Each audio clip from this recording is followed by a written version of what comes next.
It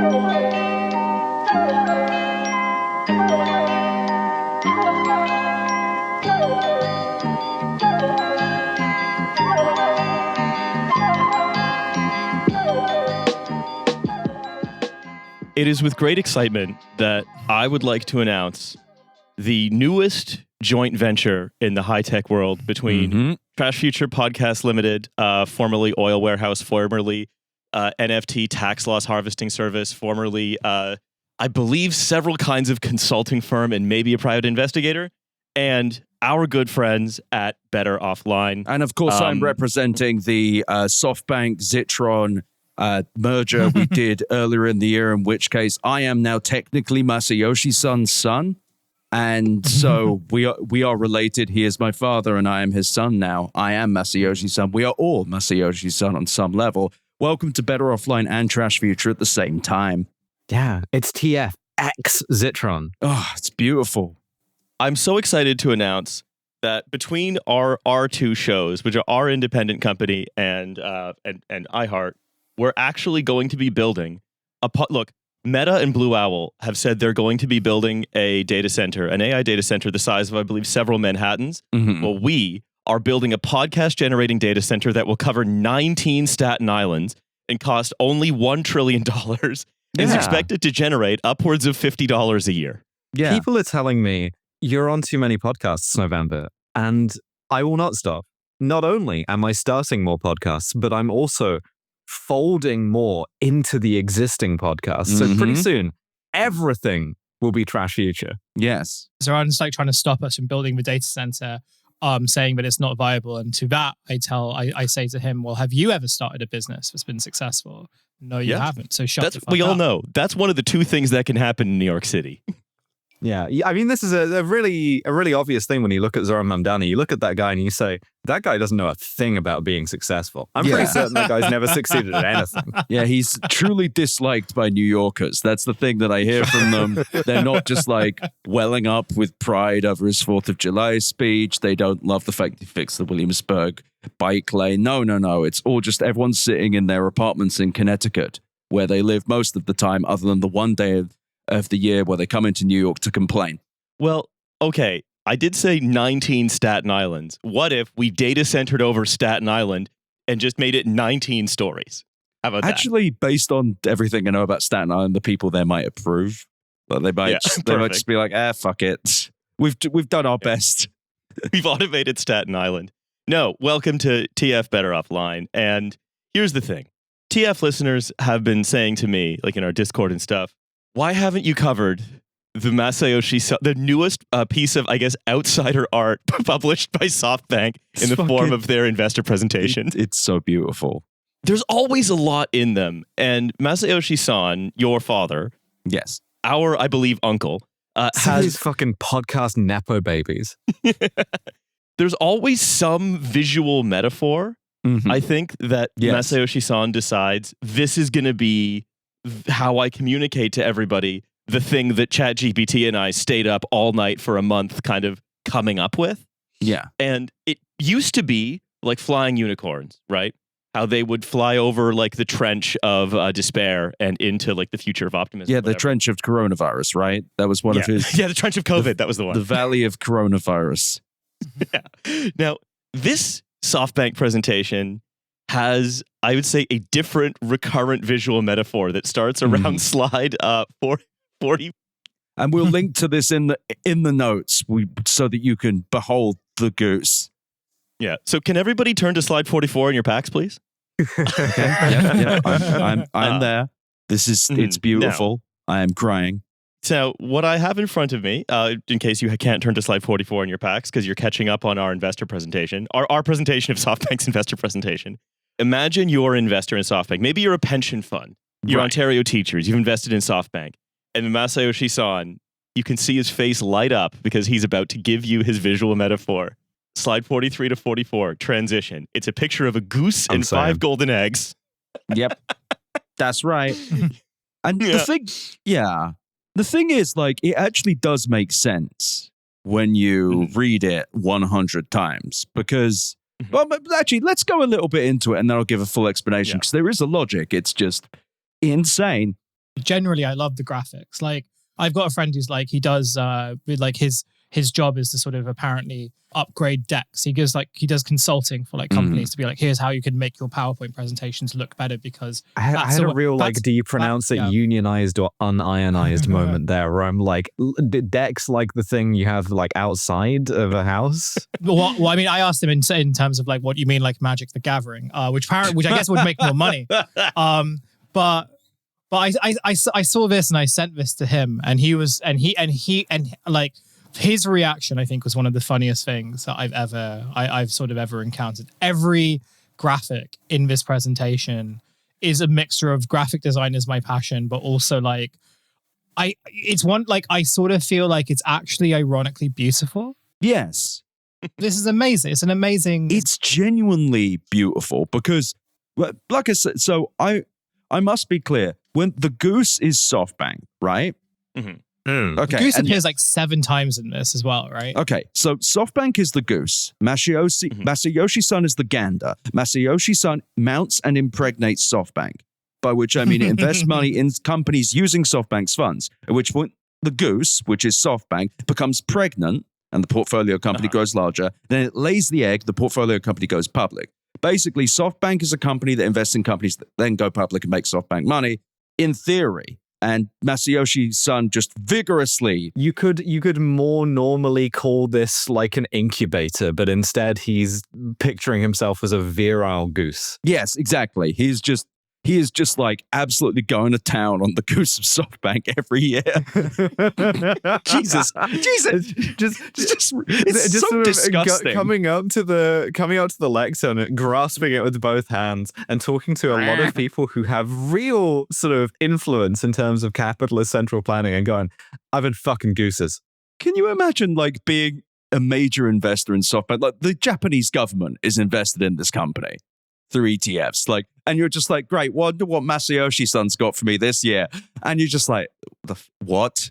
I think the sort of interesting question about this slide deck and about Masayoshi-san himself is like, yes, there is a logic if you work hard enough. This is also true of the ramblings of someone experiencing a florid mental health episode on public transport, who we've, decided as a society now, I guess, it's okay to kill that person, but it's not okay to kill Masayoshi-san. And I don't really know how to reconcile those two things.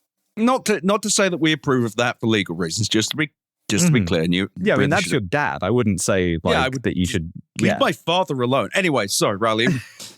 So basically, and this is the mental health point, I think, is interesting, right? Because there's this idea that's been going around. It's been going quite sort of in like legitimate business publications that CEOs are getting AI psychosis. Yes.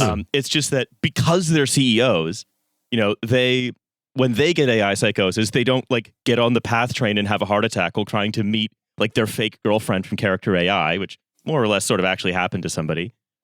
Details with slightly Meta's different. AI specifically. Yeah.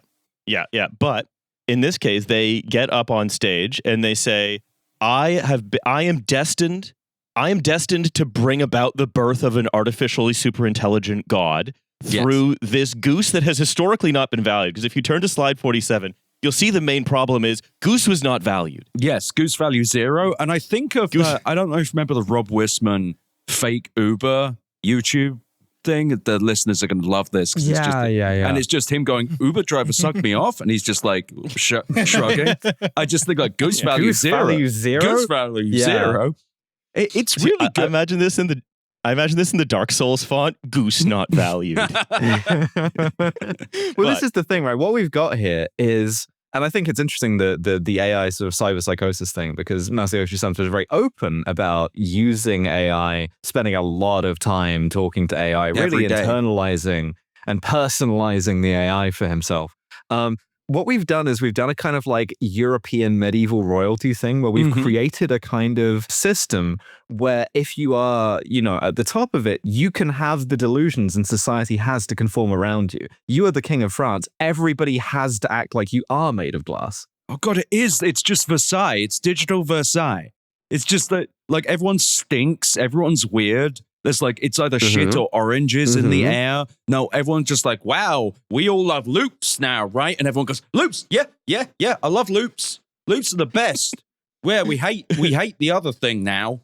And so each of these eggs is 1 trillion yen. Yeah. And the market saw only the eggs, which is the value of the companies, but the goose not valued. Yes. Goose not valued. Goose value 0. Yeah. Goose value 0. But in fact, but it says eggs do not lay eggs.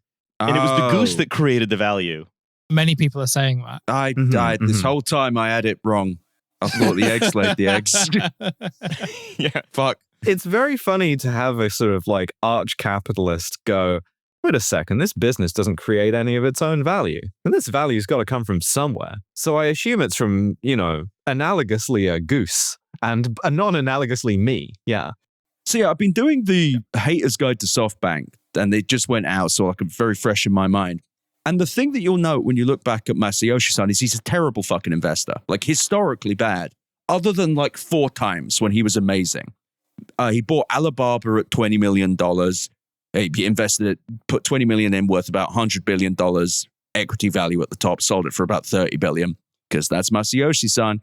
He bought Arm for $32 billion, took it private, and then took it public. Now it's worth a bunch more money. But Yahoo Japan is the craziest one. Like classic loser company, Yahoo. But it turns out that he managed to, through one of his weird joint ventures, stop it from being absorbed into the problematic Yahoo. So he but every time he does something well, it's by accident. Every time he loves also, I swear this is true, he has a thing for whimsical white boys.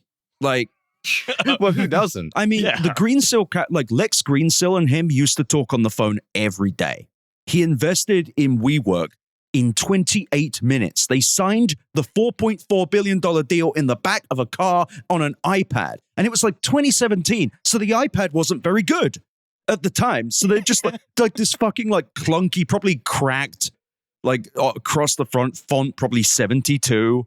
Just like, no, we must do this. We must do this now. We have to do this. Oh, I'm being whimsical in front of the wrong people. Exactly. No, I genuinely think that if I got in front of Masayoshi-san for maybe 10 minutes, I could get $7 billion. But he is your father, so you hope that he will give you the time. I wish all of this I wish I could get in front of him. I wish I could just tell him some of the great ideas I have about, like, I don't know. Look, I have a newsletter with 108,000 subscribers. Masayoshi-san, what if it had 1 trillion subscribers? Right? And he'll be like, whoa, that's a... And we're in on the ground floor of this. We can get in. That's a big number, Ed. I'd love to invest $7 billion. And I'll be like, I think that should be good enough to get us started, Masayoshi-san. Another $10 billion.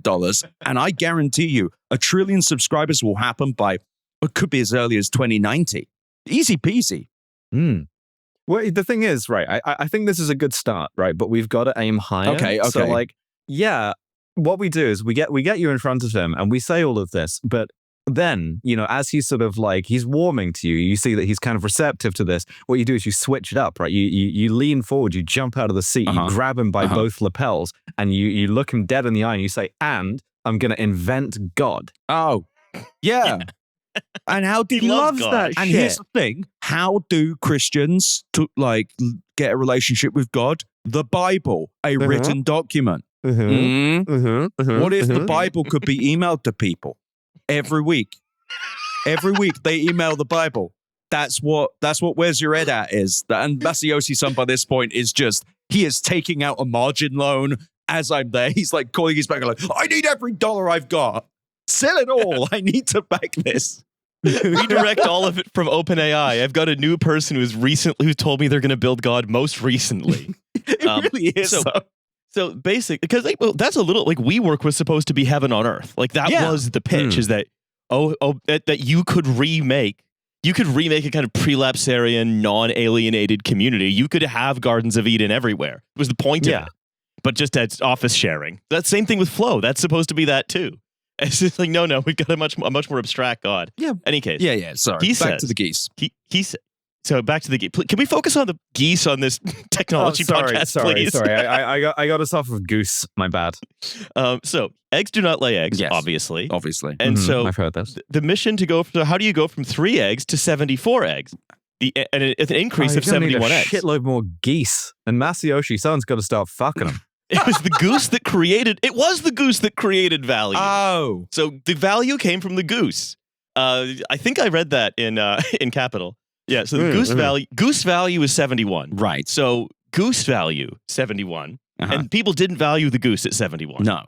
What matters is not the eggs; it is the goose itself. And true value is the power to keep laying eggs. Right. And because of this, he estimates that in the next 16 years, he will be the first yen-based quadrillionaire, or at least SoftBank will be a goose worth a quadrillion yen. I'm not sure what affects me more, the fact that this is written so much like sort of serial killer taunting the police, or the fact that it kind of appears to maybe be working. Well, the thing is, it works because Masayoshi Son is able to keep getting debt. And genuinely, had OpenAI not come along, Masayoshi Son might have been fine. ARM turned out so well. Like as a chip maker, he's been able to do basically unlimited margin loans, and he was okay. He could have been fine. But then the whimsical white boy apparated in front of him, and he was like, okay, this is it. Like, this is my boy. I will give him. He took out a $40 billion margin loan. Not margin loan, sorry, a bridge loan. It's a year-long loan. Yeah. Jesus Christ. Hey, if you want the story on bridging loans, refer back to our episode with Rob Smith about bridging loans and what kinds of things they're for and what kinds of terms they usually have. So the true source of the value. Could you everyone please turn to page 55? This includes everyone listening. Okay, great. On your packet. So the true source of the value is the golden egg factory inside the goose. Yes. And then it actually gets helpfully broken down. Like a womb, I guess. Well, so the goose here is SoftBank bringing out artificial superintelligence. And the internal mechanism is an AI-generated factory of eggs that are also labeled artificial superintelligence. Yeah, each egg is ASI. Right. But eggs used to be just $1 trillion of yen. But that $1 trillion yen. It's like $6 billion. Well, I don't really know what the eggs mean anymore, other than ASI, which is it's kind of like was like Ben Garrison cartoon. Like, well, I mean, this is where we want to go. I want to go back to what Nova was saying about mental illness, right? About this is someone who, because we know what happens with Masayoshi Son. We know he talks to ChatGPT every day. He's like probably one of the world's biggest users of its like talk to you function. And he has been convinced by it that he's going to build God, but because he is one of the central economic planners of the global economy, he gets to allocate capital according to his delusion, as opposed to the poor schmuck dying on the PATH train who just gets like scraped off the wall that Masayoshi Son gets to fucking run through. Yeah, it's a bit like Peter Thiel. I think also went crazy with AI, has gotten more unhinged in public. For example, he recently said that the Pope is a Chinese Communist Party agent, which he's not supposed to know. Right. Look, you're not. You look. You don't have any way of proving in fairness, the odds of him having figured that out were crazy low. So, like, it's no shame on the Vatican, but, like, Jesus, guys. The other thing is, as well, is it's like, on top of just the ridiculousness of this, and if you had a homeless man on the tube saying, Jesus about his golden egg factory inside the goose, you see the internal mechanism, right? What you see are the eggs that produces them is the factories. You would, like, hopefully get them the help they needed. But because he invested in Alibaba, we have to like take this shit seriously. Now, slide 56 is also good because he invents a new kind of goose math where egg value equals... I've been waiting on this. I've been using Terrence Malick's old goose math. You've heard of girl math. Get ready for goose math. Well, it's like goose value alpha. I don't know. I'm not going to come up with an actual thing because SoftBank is a valueless company outside of the things it holds. It is just a large holding company that is kind of a big part. It's like the second or third largest company on the Japanese stock market. And it's like that. The other thing that I keep coming back to that really isn't shown here is that's not actually the net asset value of SoftBank. Mm-hmm. Like that's like, I'm going to just go right. Like the net asset value right now is, 40 trillion. Like, this is from SoftBank's own website. So what he is doing here is he's like, yeah, I'm adding the other 30 trillion from OpenAI. He's just making up how much OpenAI is worth. And as eager listeners will know right now, Masayoshi Son tried to get a margin loan on his OpenAI stock, all of it. And then couldn't. The banks were like, no, thank you. I was going to play this game later, but can we get an applause sound effect, please? Because we're going to have an impromptu episode of everybody's favorite game show with so far its only contestant, possibly host, Ed Zitron. Welcome to Is That Good? Yeah. Ed, thank you for coming on the show. Sprinting down from the audience. Yeah. Just chosen again for the Price is Right. It's I really hope I get on Is That Good? Ed Zitron. I was sitting there with my fingers crossed. Like, Come on. Do you have like a phone a friend option on that game? No, it's just a switch. It's just an unlabeled switch. So, Ed, thank you for playing Is That Good? Thank you for having me. So, all right. The situation you just described, where Masayoshi Son, who's already borrowed a lot of money to invest in OpenAI, essentially like a sports gambler paying for his bets by borrowing from the mob. The bet on OpenAI, if you can't roll over the bet to keep on doubling down on the bet, is that good? Yes. Cool, thank you. No further questions. Again, it's amazing. It's just really funny as well because literally we keep coming back to the point. Literally the only reason we don't treat this man like he's an insane person is because he hasn't blown himself up yet. Like it's like he has taken out so much debt on OpenAI, like way more than WeWork, like historic amounts. And he's even, the more I think about it, he's doing goose fraud right now. Like he's like 57 claims $74 trillion of egg value or shareholder value. And that's not what's on SoftBank's website. It's $30 trillion. Sorry, it's 48.26 trillion yen is the equity value of holdings. That's lower than 74. I'm pretty new to goose math, but I can see that is still a lot. It drives me insane, actually, because in a world of deep equality, Masayoshi Son gets away with it only because he's a whimsical man out in Japan. Like, because he's fun. He is. And the thing is, people, you're like, oh, he got AI psychosis. It's like, I think he might have had it already. Like, without, he just got it from world's books. first case of AI psychosis inflicted before 2022. Well, first person to get AI psychosis from GPT-2? I actually want to read you a quick quote about Masayoshi Son from an article. This is, I promise you, this is worthwhile. It's actually very important to understanding the whole goose thing. So, from Kakashi, great pseudonymous analyst guy I follow. So, okay. His dad was talking about him, and 60-year-old Masayoshi Son, he was sumo wrestling his older brother and losing badly, but he refused to stop. When his father finally pulled him away, the boy's eyes were, in Mitsunori's words, his dad, like an animal's, a wolf's eyes. I thought to myself, this bastard is not human. Doing hype edits for your son like play fighting is really funny. I just really like the idea of him just getting his ass kicked when he's 6, and he's like, he just turns around, he just has like demon eye, like, world's first person to have laser eyes in real life. Look, there's the other thing, right? We're talking about Masayoshi Son's life. The presentation concludes with what used to be his 50-year life plan, but now is his 60-year life plan. It's so good. So his 50-year life plan was get acknowledged in your 20s, finance a war chest in your 30s, in your 40s, take on a challenge, in your 50s, complete business. Love to do that. Just like a fucking like just any of them. Like, just any of them. Like an 18-year-old girl's Instagram post. Take on a challenge. Sure. Remember Ice Bucket Challenge for ALS in 2011? Take on that challenge. Done. Finish the decade. 50s, complete business. Okay. So complete all the what business. What could that mean? Yeah. 60s, hand over business to next generation. But no. Fucking crossed out. No. Crossed out. This is the 60-year life plan. 60s, crossed out. Hand over business to next generation, gone. It's not replaced. It now just has a 70s value.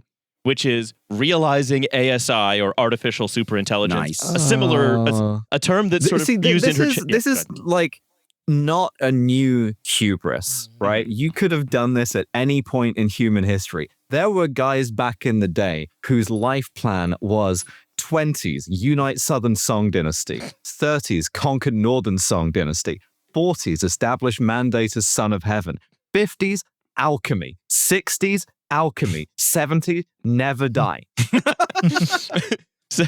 I feel like it's missing like a little detour. I feel like you need like a bit of a side quest to sort of really make this fun. Like, you should 55, start a band. I don't know. Like, there's so many like. Yeah, 60, learn to ride a motorcycle. No, it's in this case, it's really just like the most obvious thing of like 20s, conquer entire known world. 30s, weep because there's no more worlds to conquer. 40s, build giant statue. 50s, start reinforcing statue at legs. Yeah, I also want to be clear. It's really funny to do this insane hour and 50-minute long presentation where you're like, slide 4, JPY, 1 quadrillion. And then just be like, and I'm not retiring for at least another decade. Fuck you. I don't think that I live in a functional enough economy or society to have a life plan. Like, my life plan is like 20s fuck around with mental health and drop out of uni, 30s podcast, 40s podcast, 50s podcast, 60s climate wars, maybe? Yeah, woke battalion in climate wars. She thinks the climate wars aren't going to start until she's in her 60s. Fucking idiot. So this is the story of someone who has, I think we come back around to this because I think it's very important, someone who has been driven to mania about this thing, but who happens to be able to force that mania upon everybody else. Yeah. And one of the things I wanted to dig a little deeper into, actually, is his claim that artificial superintelligence is coming. Artificial superintelligence and artificial general intelligence, I think, are used pretty interchangeably. He uses artificial superintelligence. They're basically the same thing. Yeah, and so he basically, Masayoshi Son and Sam Altman are now... So Sam Altman's guys, told Masayoshi Son, probably in the, we just need another... Can you take out a loan to give us a loan? Said that an AI model is designing the next future AI model at OpenAI.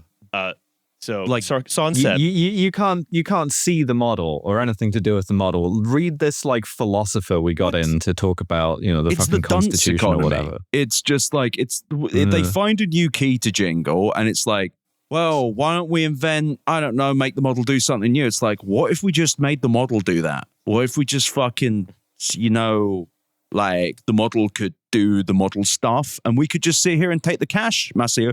And like, it's the laziest thing in the world. It's like, if any other situation, it's like, I'll have someone else do it. You'd probably be like, they'd be like, well, no, you've got to do something. I gave you $40 billion. Like, you probably want to do something with it. But Masayoshi-san's like, hell yeah. But what's funny is Masayoshi-san, Sam Altman came to him in 2017, I think, and asked for $10 billion. Masayoshi-san said yes, but then Sam Altman just kind of walked off and took the money from Microsoft, and that drove Masayoshi-san insane. He was like, oh my fuck, I missed out, the one that got away, and now I will shower her with jewels and gems. She will be mine. Yeah, and like, the time to get it, if you wanted to sort of make money on that, the time to get in was then, and the time to get out is now. Yeah, he has financial invested advice, at by the way. worst times. His only, I would say, maybe if OpenAI goes public, which is now an if, he might have done very well based on the first 40 billion. The next 30 at the highest possible valuation, insanely stupid.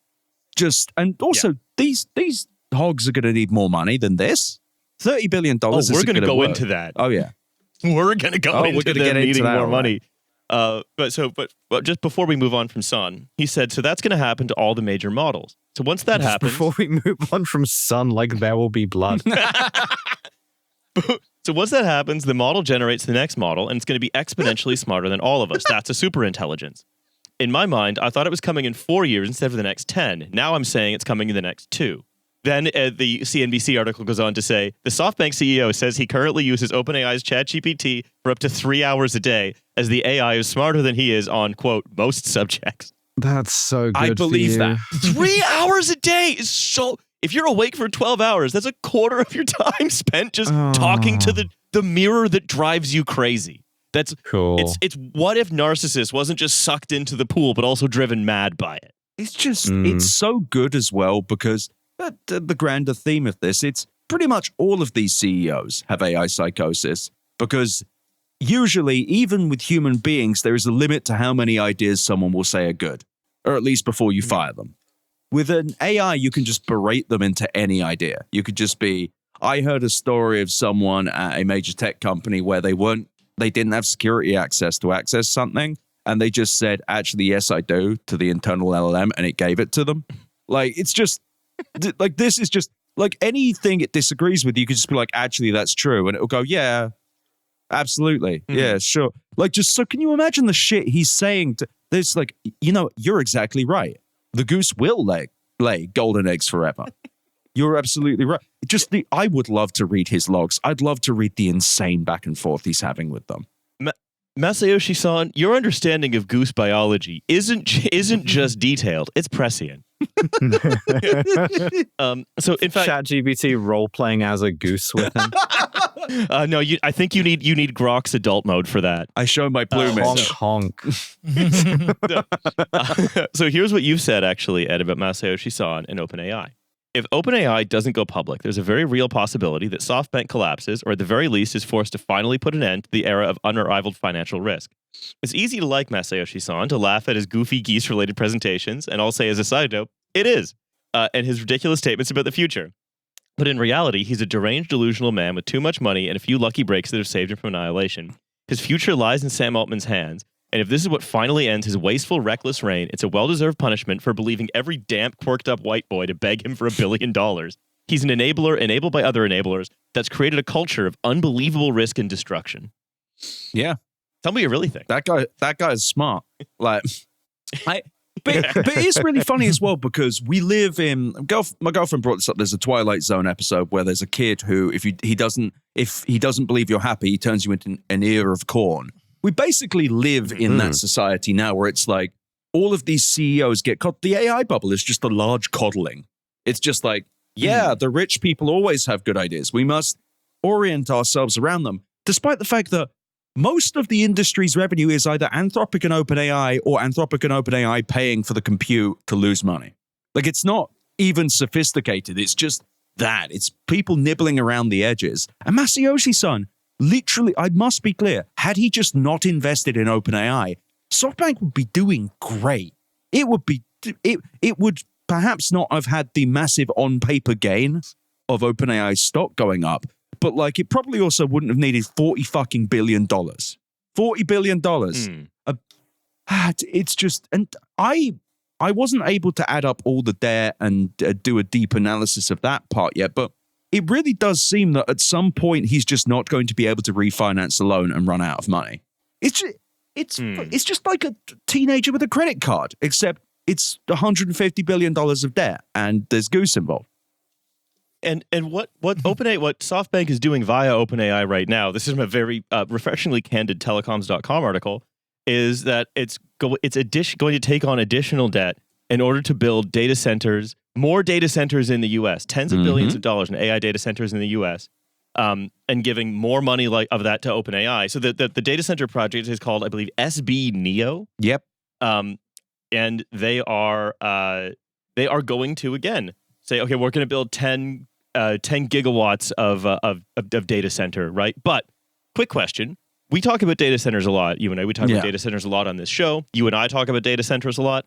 Do you have any of the enormous supply chain bottlenecks that have largely prevented data centers from being built, yet let alone the sort of, let's say, lack of demand from outside the industry for their services? Are any of those bottlenecks alleviated? Can you get a gas turbine right now? No. And the thing is as well is just data centers are taking like 18 to 36 months to build. So him saying we're going to build 5 or 10, he did a thing with France as well. It doesn't bear repeating. It's something with Emmanuel Macron. And he's like, if they're building 5 gigawatts, they're 10 gigawatts here. You may as well be talking about the year 2090. Like, because just the speed of construction, put aside any thoughts I have about the AI bubble, the speed of building these things is very slow. And that's before the power comes in. It's just the power doesn't exist either. Again, if you took away the money, this person would sound fucking insane. Well, they do right now, but like you would laugh them out of the building. If just a random guy was like, I'm going to raise 10 gigawatts. So $1 trillion, because a gigawatt is now $100 billion. $1 trillion. I'm going to raise $1 trillion for a data center. And then one company's going to rent all of it. And yeah, that company loses money, but like they won't. And anyone else, you'd be like, you sound like a moron, man. But because it's Masayoshi's son, because it's OpenAI's Sam Altman, because it's Dario Amodei, you're like, oh, yeah, absolutely. Yeah, absolutely. That makes perfect sense. These are the guys. They're the guys. They're the pharaohs. All things have, and with inequality accelerating, with the actual bets on the future getting better, getting smaller and smaller and smaller, and concentrated on a smaller and smaller number of big hands, if you like, you get a kind of, you sort of rebuild like a pharaonic system of kingship from first principles, where you know what, you can just be like, you know what, we're monotheistic now. Egyptian polytheism is done. We're going to try monotheism for 3 generations, but like the problem is also being in a pharaonic system like that with sort of this much concentration of with this much allocation of productive capacity to madness is quite I'm going to surprise you, quite damaging. Because the question of can you get a gas turbine, that's super important for lots of stuff other than AI data centers. It's just these data centers are, in some cases, because of political pressure, like in the UK, able to skip the queue for certain kinds of planning or grid hookup capacity, or they're clogging up the order book for these things that will just get deployed to these data centers that we're going to explore if people are, let's say, using enough and profitably enough to make them viable. And all those spiking infrastructure demand is now going out to other, it's like spreading through other pieces of like infrastructure, like hard to build infrastructure equipment. Riley, Yes. quick question. Yeah. Has anything else happened recently to maybe fuck up like global infrastructure at all? Something in the World Cup, maybe? Yeah. The England A lot win? of people watching World Cup. Yeah. Because I kind of feel like the Straits of Hormuz fucking up the supply chain for this and everything else is sort of like one point on the sort of trifecta, the palace logo of we are really fucking bad at long latency stuff as people. So like it's I'm sure all of the consequences of this will just be fine for an extremely like fragile, sort of delicately balanced goose fucking portfolio. But that actually leads me to an important point, which is let's take the AI people at face value. Don't know why we're doing that, but let's do it. They are saying, because based on NVIDIA CEO Jensen Huang says $1 trillion of GPUs visibility sales through the end of 2027. It's about $400-500 billion a year worth of AI compute revenue just needed to pay for that. Put aside my thoughts, just like you need that. This is not a hyperbole. This is like you need that money. The demand doesn't exist. But on top of that, they are just saying, yeah, the AI bubble is going, the boom, even in their mind, is going to just keep going. We're just going to spend $3 trillion on this every year. Like just, and when you ask them how that works, they're just like, the money will be there. The money, how are we going to substantiate? The money will be there. The money will be there. It'll happen. The demand's there. And you're like, well, there's compelling proof it isn't there. And they're like, well, it will. Yeah, and it's a great way of magicking away these long latency problems you bring up, Nova, like climate change, for example. We were talking earlier. It was like, well, the warming that's happening now was from emissions from 40 years ago, whatever, right? Like this is all baked in. If you stopped like any CO2 emissions like today, we would still be locked in on like decades of warming, which is really going to fuck up my life plan, I think. Yeah, that's good. Climate wars in the 60s? Come on. You're gonna have to add another decade. So, but their answer to this, the way that the AI comes and forestalls like actual good long-term latency planning, is it's like, well, the AI is going to be smarter than us because it's going to be super intelligent, so we won't have to solve long latency problems. We don't have to worry about the fact that. I love that. Well, that's a relief, Yeah. to be honest, because I hate solving problems. And to be honest, in my 60s, I'm hoping to get into like alchemy. So here's another stat I picked up, right? Which is it's not just gas turbines anymore. High voltage transformer lead times have gone from 12 months to 48 in some cases. So great. good luck. So for example, at a time where we need to do, let's say, an energy transition, or a time when, say, even just in the UK, right, national level grid upgrades are more or less needing to happen in the next 10 years, or there's going to be like rolling blackouts. All the high voltage transformers you can order are going to the God machine, which will then solve the grid problem some other way. I just love the idea of this just is being like, we'll work it out when we work it out using the working it out machine. Like, just just keep giving it money, and then at some point, you work it out. Why are you being a twat about it? Wait, come on, man, just give me 10 billion. You're being lame. You're being lame, man. Come on.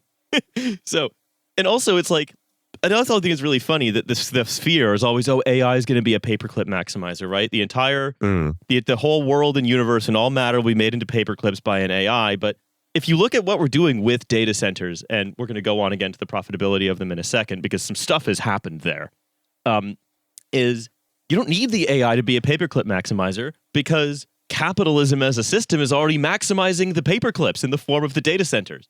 We're cannibalizing useful things to build this. That you can't upgrade the grid anymore because all of the transformers are being turned into effectively paperclips. Yeah. And I know that's not even touching Databricks, which is another N-scale type snafu that got uncovered by a similar situation. I don't know that you can be saying that, Riley. Sorry. Check out No Gods, No Mayors. But we'll go into that on Thursday. Anyway, I wanted to talk about some profitability stuff, right?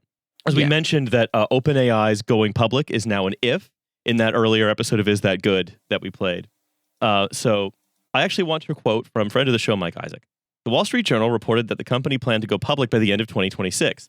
OpenAI said this month it had filed confidential paperwork with securities regulators to kick off the process.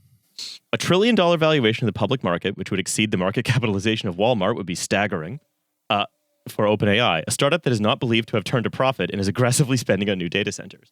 OpenAI's advisors presented company executives with the option of waiting till 2027 or lower the target valuation for a quicker IPO. Mr. Altman responded that any change to $1 trillion valuation was a non-starter. I assume this is me editorializing because he's in a pissing contest with Elon Musk. I mean, I think it's also so their last pre-money, so before the cash they actually raised, valuation was like 730 something. So $1 trillion would be a 30% premium-ish. That's not a lot. And the fact that the bankers are saying that they couldn't get that, because I'm reading between the lines, but I mean, that's what's happening. They clearly talked to some advisors who were like, no, that's a negative. Yeah. That's worse than people are giving this credit for. If you can't get a 30% premium, it basically means all of your private investors at the last round fucked up.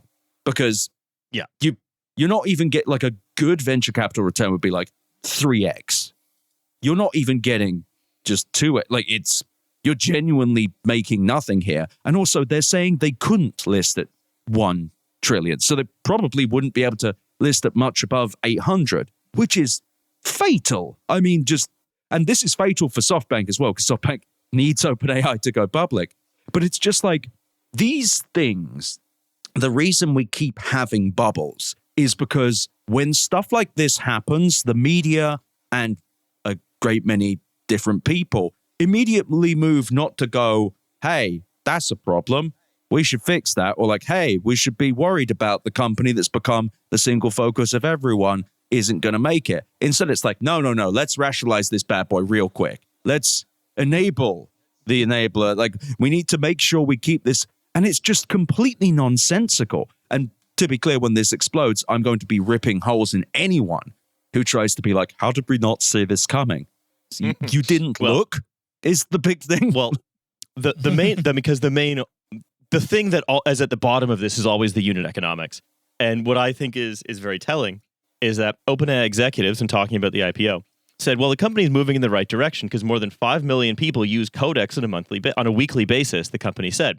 Now, more than 5 million people using Codex on a weekly basis, pretty good, which means I assume they've solved their unit economics problem and that's not costing them a huge amount of money. Yeah. They've definitely avoided, they've gotten out of the sort of thing that they were doing of just going, hey, AI is free until everyone uses it, and then they can start charging what it actually costs, right? Yeah, and what's great about that is they did that, and they were like, okay, and now they jack up the price, and within 1 month, they're like, everyone's like, we got to limit the cost of this just immediately. And by the way, on a $200 a month subscription to ChatGPT, you can burn $14,000 worth of credits of tokens. Jesus. It's so good. So this is the thing. We've had everybody panic, right? And go, oh God, it's expensive now. We got to maybe think twice about using it. They're still charging a fraction of what it costs, just a slightly smaller fraction, a slightly larger fraction. Yes, exactly. And amazing. And also, instead of it costs I have $14,000 for $1. You can set that on fire in front of me. What they've gone is it now costs $2 to do that, and everyone has panicked. What's happening is it's a little different from that, where it's the enterprises are having to pay the actual per million token rates. So it was actually a very funny punchline setup, because all of the business idiots who've been using AI, who have got AI psychosis, told all their people, because they were all able to burn as many tokens as they like, use this constantly, use it for everything. If you don't use this, I'll kill you. I'll shoot you with a gun. And then the moment because in, I think it was March or April, Anthropic and OpenAI were like, okay, you're going to have to pay on a per million token basis. They, within 1 month, were just like John Major style, I've got austerity measures. We've got to be very careful with the cost of AI. We couldn't possibly. And it's just so funny, because it's like, even if they cut the price in half, it's not clear if that would actually fix the problem, because you can't measure the ROI of any of this. So it's just a certain degree of great, now it's half of a thing that we still can't measure, so we probably have to cut that too. It's truly ludicrous. It's genuinely, it's genuinely hilarious as well. I mean, I don't know, have you heard of the new plugin for Claude called Caveman? Oh yeah, where it's just it just gives you very simple single sentences. Yeah, this is a plugin that is useful to let's say be austere with tokens by saying, okay, well, maybe we can save a little bit of money on our token budget if we make Claude be kind of rude and abrupt. And it's like, I don't think that says anything good if that's the solution you're using. It's kind of funny how much of the cost of this was making it glaze the user, at least. and so in late June, there has been this huge, because this is not just prices rising. There's been a huge sell-off in names across the stock market related to AI. NVIDIA, SpaceX already is down like hundreds of billions of dollars from its post-IPO pop. So if you thought you were going to get on the Elon scam, you got hosed. This is also related to Microsoft, Alphabet, Amazon, and Meta all suddenly becoming high capex, heavy industry companies more or less overnight. So the customers of these companies, right, they're the ones who are supposed to provide the money to help them lose money more efficiently, still aren't able to capitalize on them. Consulting firms aren't using it to get better. Banking companies aren't using it to get better. You're not using it to really generate a lot of return on investment. And so more and more people are realizing this. Subsidized pricing is coming up against reality, and that exuberant investment pop that's been happening for the last little while. Those names are beginning to go down. In fact, this is from Katie Martin in the FT. The once vaunted Magnificent Seven stocks, an imperfect but nonetheless go-to gauge of hyperscaler performance, performed slightly worse than the UK government debt. Oh, how are you a worse investment than Keir Starmer? Yeah, that's like at the World Cup. Keir. It's like getting rolled by Qatar at the World Cup. Come on, you shouldn't be beating us. Can't believe they did that to a boy, Keir. Yeah. So and I mean, this is the Bank of International Settlements is also getting in on this as well, which is now suggesting that with the 5 largest hyperscalers setting to spend over $1 trillion on AI-related capex from 2025 through 26, that the commitments are outpacing earnings and free cash flow, leading some to issue debt to raise additional financing, and that again, the Bank of International Settlements is now saying this is now, let's say, a significant global risk. Yeah, one of those guys. If only someone had fucking said something. It's so funny as well when the BIS put that out. So like the Conservative central bank of organization. central banks. And immediately I saw an analyst, this guy called Daniel Newman on Twitter, who is a massive word I won't say, was just immediately like, oh, what was this? A press release? A press release from the haters? It's like, no, it's a statement from the central bank of central banks. You're a financial analyst, but this is the media behind this. The media is just like immediately ready to just attack any bad sign. And it's very strange. It's, I know it's always been like this, but to see it reach its kind of pornographic heights, I think it's just the data centers are too easy to invest in. The AI companies are too easy to invest in. There's so many places to put your money. And they're so brain damaged from years of ignoring the consequences of their actions that they don't think anything can go wrong. Masayoshi-san, all of the data center operators, same deal. Hyperscalers, same deal. They all think that they have found the mandate of heaven printer. Yeah. And like the thing that was the test is, was this the mandate of heaven is this going to do to like knowledge work, for example, what containerization did to stevedores?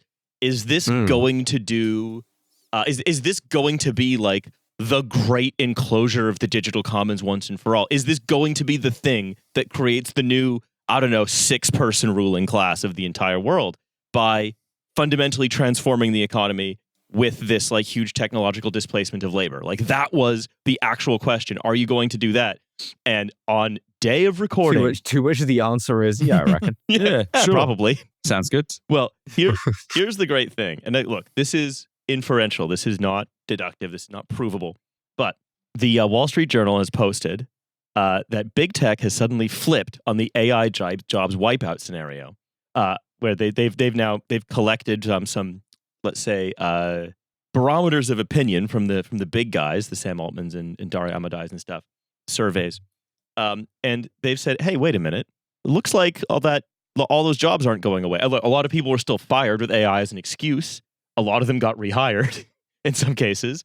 But this is excerpt one that the Wall Street Journal quoted.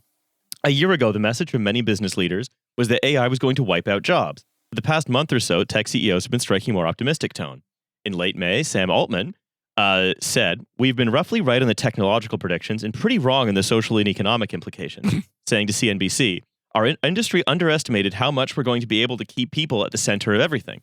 But what your thing was the replace all human labor machine. Yes. And your replace all human labor machine, what you're saying is it's failed to replace all human labor, at least in the time scale that you need it to, in order to go public at write down a value and you can decide how rich you are. Yeah. I do kind of wonder whether like the reason why they don't think of the idea of consequences is because the AI is not telling them that this might be the thing that happens. Like, I know there's that sort of thing where like where Sam Altman sort of sounds like he is kind of just, his brain is entirely like ChatGPT and that sort of, the guy who sort of drinks too much of the Kool-Aid and becomes a Kool-Aid guy. That's how you make new Kool-Aid guys. That's Kool-Aid guy value 0. That's right. Presumably that's how it works. But yeah, like even when I sort of think about the boosters, the stuff that like Ed, you were just sort of saying now about like sort of boosters and tech types who are like genuinely surprised when people are like, hey, maybe this thing kind of sucks or is overhyped. Like to me, it does sort of strike as like not just that they believe that this has to happen and this is like the inevitable next frontier, because if not, then like what else? You've wasted all this time, you've wasted all this money, you've wasted all this energy, basically kind of doing nothing except creating a vanity project. But like one of the things that feels so evident about this entire cohort is that like they just don't think about consequences, because I guess they don't believe it exists. Because to believe that a consequence exists, you have to believe that other people live among you and that their lives are important and worthy of some kind of dignity. And once you do that, like, when do you think Sam Altman last carried a wallet? When do you think? Do you think he carries money? Do you think any of these people do? Because this is. Are they just so separated that the only people they talk to are just worm tongue-like figures and ChatGPT?